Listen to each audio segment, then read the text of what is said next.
தங்கச்சி அல்லது தம்பி தொழில் ஆரம்பிப்பார், இல்லை அண்ணன் அக்கா அந்த மாதிரி தொழில் ஆரம்பிப்பாங்க, அல்லது ஒரு சொத்து வாங்குவாங்க. அப்போ ஒரு ஃபைனான்ஷியல் நீடு இருக்கும்.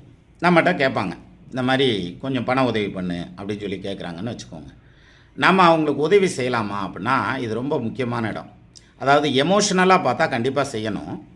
ஆனால் உங்களுக்கு சுக்கிர தசையோ கேது தசையோ நடந்துகிட்ருக்குன்னு வச்சுக்கோங்க. உங்கள் ஜாதகத்தில் சுக்கிரன் கேது கனெக்ட் ஆகிருக்குது, அதில் ஒருத்தர் பார்த்துக்கிறாங்கன்னு வச்சுக்குவோம்.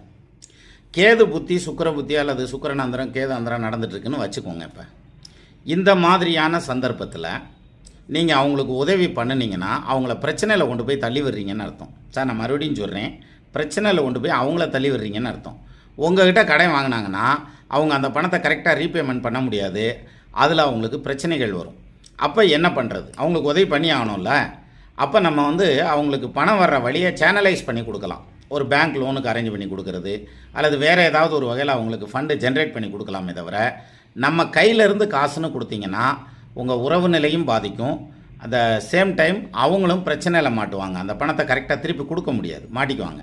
அதனால் இந்த மாதிரியான டைம் நடக்குதுன்னா அவங்களுக்கு ஹெல்ப் பண்ணுங்கள், ஆனால் கையிலேருந்து பண்ணக்கூடாது.